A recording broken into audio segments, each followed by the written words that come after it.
Reverend Insanity, Chapter 5. Ren Zu's 3 Gu, Hope Awakens the Aperture. In an instant, everything around him fell silent. Countless gazes turned towards him. This is becoming more and more interesting. Fang Yuan laughed inwardly. Under the eyes of the crowd, he waded through the river and stepped onto the opposite bank. At once, he felt a layer of pressure descend upon him. The pressure came from the spirit spring deep within the sea of flowers. The spring produced primeval energy in such dense abundance that the concentration itself created this force. But almost immediately, motes of light began rising from the flowers beside Fang Yuan's feet. They drifted around him, enveloping his entire body, before every one of them entered him. This is Hope Gu. Fang Yuan murmured within his heart. Although the academy elder had offered no explanation, Fang Yuan understood it perfectly well. Every mote of light was a Gu worm. Its name was Hope. One of the most ancient legends told the story of Hope Gu. The legend said that when the world had first taken shape, it was a savage wilderness overrun by wild beasts. Then the first human appeared. His name was Ren Zu. He ate raw flesh and drank blood, and his life was exceedingly difficult. Worst of all, there was a pack of beasts called predicaments. They especially relished Ren Zu's scent and wished to devour him. Ren Zu possessed neither a body as hard as mountain stone, nor the sharp fangs and claws of a beast. How could he contend with the creatures called predicaments? His food supply was never secure. He spent every day hiding and fleeing, trapped at the bottom of nature's food chain. He could scarcely continue living. At that time, 3 Gu came to Ren Zu of their own accord. If you use your life to sustain us, we will help you overcome these hardships. Ren Zu had reached the end of his path. He had no choice but to agree. First, he used his youth to sustain the largest of the 3 Gu. That Gu gave him strength. With strength, Ren Zu's life began to improve. He secured a steady supply of food and gained the power to defend himself. He became bold and fiercely combative, defeating many predicaments. Before long, however, he suffered bitter setbacks. At last he discovered that strength was not all-powerful. It required rest and recovery, and could not be squandered at will. Against the entire pack of predicament beasts, the strength of one man was far too small. Chastened by pain, Ren Zu reflected deeply. He decided to use the prime of his middle age to sustain the most beautiful of the 3 Gu. And so, the 2nd Gu gave him wisdom. With wisdom, Ren Zu learned to think and reflect, and he began to accumulate experience. He discovered that wisdom was often more effective than strength. Relying upon wisdom and strength together, he achieved many aims that had once lain beyond his reach and slew still more predicaments. He ate the flesh of predicaments and drank their blood, stubbornly clinging to life. But the good times did not last. Ren Zu grew old, and then older still. This was because he had offered both his youth and his middle age to Strength Gu and Wisdom Gu. When a person grew old, his muscles withered and his thoughts slowed. Human, what else can you give us? You have nothing left with which to sustain us. When Strength Gu and Wisdom Gu discovered this, they abandoned him without mercy. Ren Zu lost both strength and wisdom. The predicaments found him once more and surrounded him. He was old and could no longer run.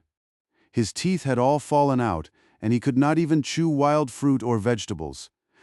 Powerless, he collapsed upon the ground. Predicaments crowded densely around him, and his heart was filled with despair. At that moment, the 3rd Gu spoke to him. Human, sustain me, and I can free you from these predicaments. Ren Zu spoke through his tears. Gu, what do I have left to give you? Look at me. Strength Gu and Wisdom Gu have both abandoned me. All I have left is my old age. Compared with youth and middle age, old age is worth little. But if I offer it to you, my life will end at once. Although the predicaments surround me now, I will not die immediately. I wish to live a little longer, even if only for one more second. So go. I have nothing with which to sustain you. Of the three Gu, my demand is the smallest. Human, you need only give me your heart. Then I shall give you my heart. But Gu, what can you give me? Even if strength Gu and wisdom Gu return to my side, they could not change such desperate circumstances. Compared with strength Gu, this Gu possessed the frailest body. It was nothing more than a tiny mote of light.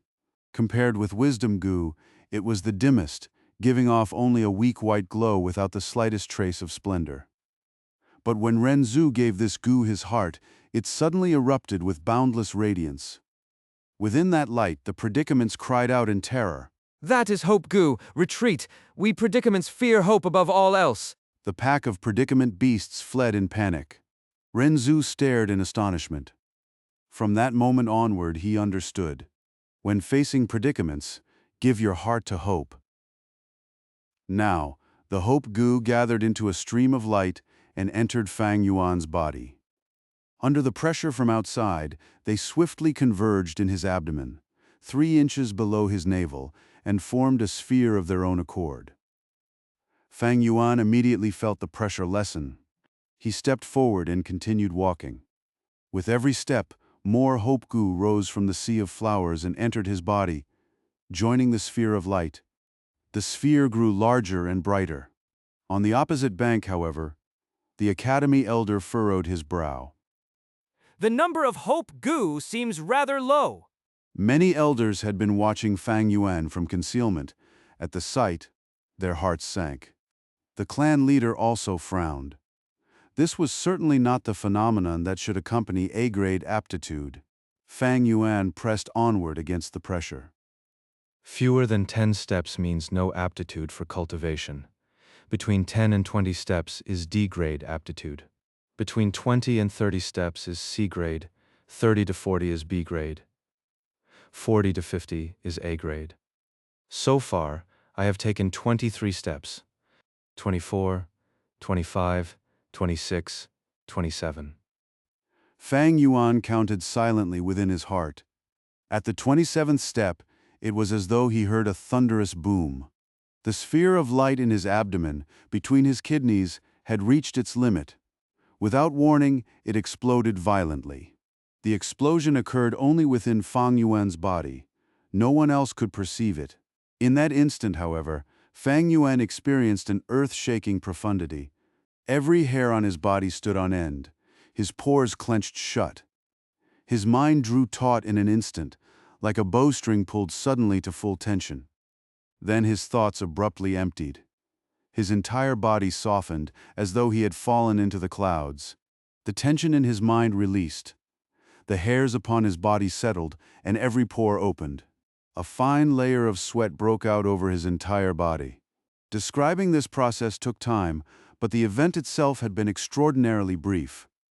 It came swiftly and vanished just as suddenly. Fang Yuan lost awareness for only an instant before coming back to himself. He quietly focused his attention inward. There, beneath his navel and between his kidneys, an aperture had appeared from nothing. The aperture had awakened successfully. This was the hope of eternal life.